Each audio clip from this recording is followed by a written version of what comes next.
మాట్లాడుతుంటే ఇక అట్లనే కాల చేప నెల తీసుకుంటాం.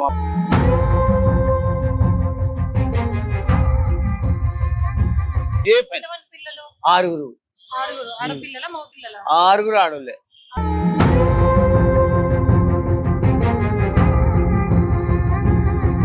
సుమన్ టీవీ గదగురం ప్రేక్షకులకి నమస్కారం అండి.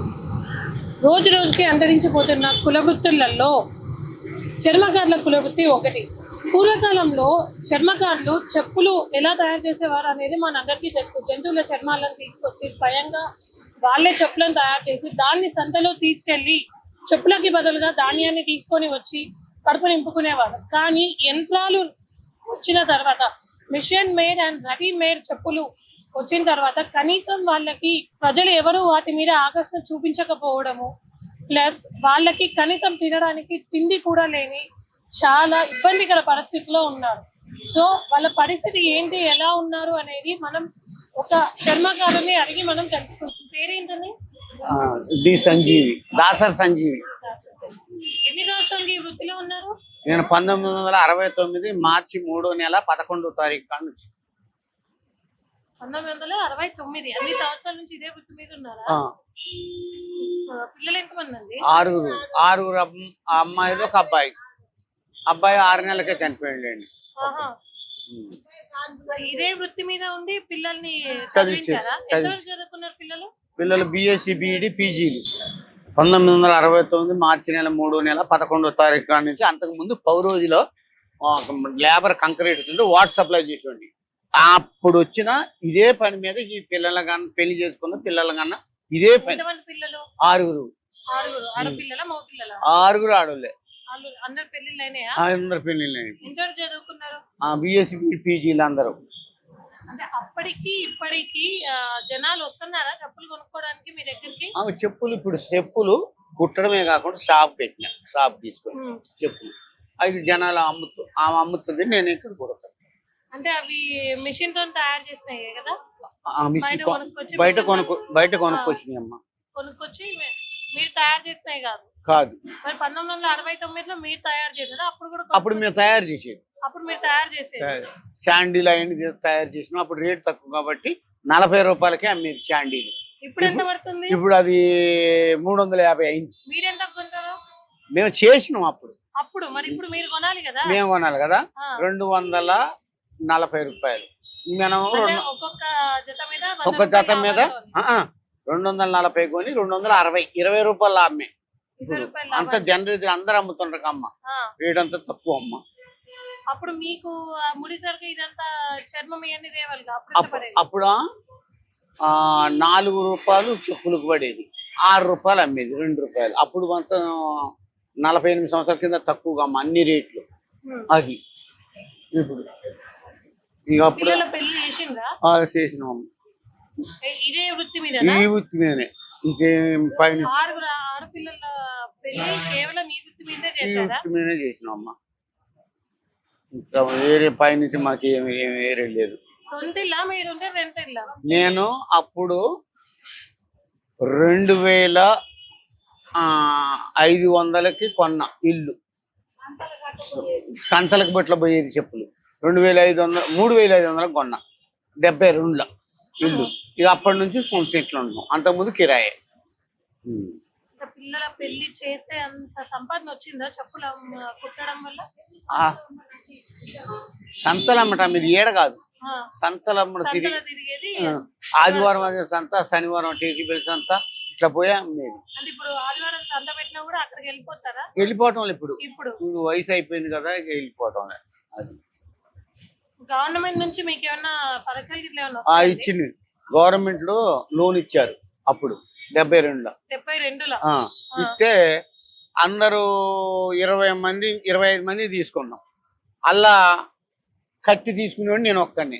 ఎవరు కట్టంలే.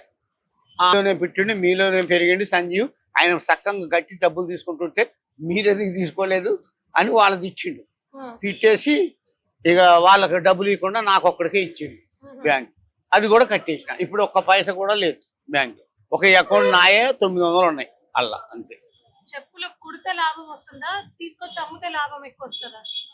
కుడితే లాభం ఎక్కువ వస్తుంది. కుడితే మరి కుట్టించుకోవడానికి వస్తున్నారా జనాలు? ఇప్పుడు లేదమ్మా, అవి మోయటం లే. అప్పుడు బెల్ట్ చెప్పులు బరువు ఉండేది. అప్పుడు ఇప్పుడు బరువు లేకుండా తేలిక చెప్పులు అలవాడితే నేనేం చేసినట్టే హైదరాబాద్ విజయవాడ పోయి సరుకు తెస్తాను.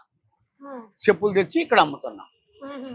స్టార్టింగ్ లో హైదరాబాద్ లో 14 రూపాయలు, అదే జోడు ఇప్పుడు ఎంత 180 రూపాయలు అయింది. 14 ఎక్కడ 72లో 14, ఇప్పుడు 180 అయింది. ఇంకా ఏముంటుంది చెప్పాం, ఇక్కడ అమ్మేది 250 220 అంతే. మనం ఒక్కలం కదా, అన్ని షాపులలో ఉన్నాయి. నేను ఒక్కని ఏం చెప్తాను, అన్ని షాపుల్లో అమ్ముతాను. రోజుకి ఎంత వస్తుంది ఆదాయం? ఆదాయం రోజు కంటే దాదాపు మా ఇద్దరి మీద అది ఇది కలుసుకొని దీనికేమో 10,500 కట్టాలి కిరాయి. ఇక మిగతా మా అన్నం అంతే, ఇంకా మిగులుబడి ఏం లేదు ఇప్పుడు. రోజుకి ఎంత వస్తుంది? ఒక 500-600 వస్తుందా రోజు? అంతే, 500-600 అంతే కిరాయికి. మరి మీకు మందులకి అవన్నీ ఎట్లా? మందులు ఏదో నాకు తిండి పోతే నాకు షుగర్, మళ్ళా మందులు ఇక అలానే బాధపడుకుంటే ఇక అయ్యే తక్కువ షుగర్ మాత్రలు కొనుక్కోవాలమ్మా.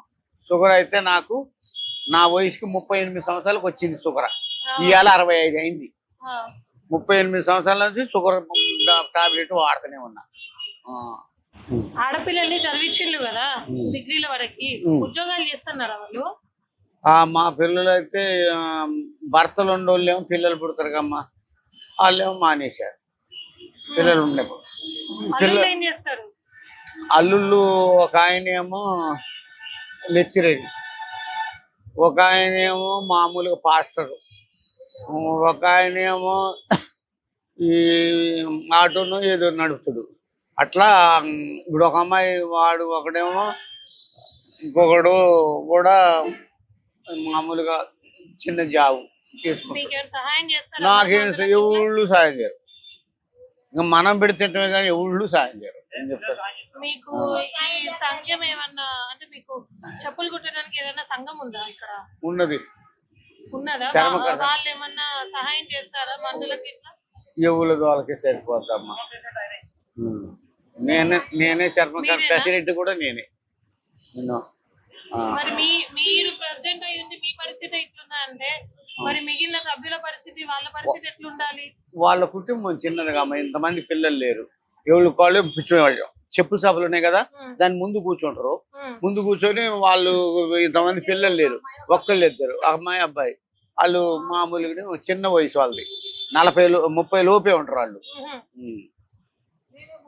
మేమే కొద్దిగా గవర్నమెంట్ నుంచి ఏదైనా గవర్నమెంట్ నుంచి బ్యాంక్, స్టేట్ బ్యాంక్ పోయినా ఎన్నిసార్లు అడిగినా కానీ వాళ్ళు ఇటోళ్ళు లోను నేను కట్టుకుంటా సార్ అని. ఇప్పుడు ఒక 50,000 ఒక 1,00,000 రూపాయలు తీసుకున్నా అనుకోండి, 1,00,000 రూపాయలు తీసుకొని విజయవాడ పోయి సరుకు తెచ్చుకుంటే మాకు తక్కువ పడుతుంది. దాన్ని వారానికి ఇంత వెనకేసి నెలకి ఒక 10,000 అని కడతా. కానీ ఎవడు సాయం చేయటం లేదు. అది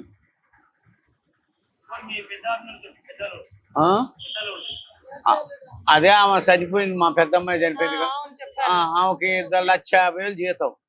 వాడు హై స్కూల్ ఇచ్చమ్మా.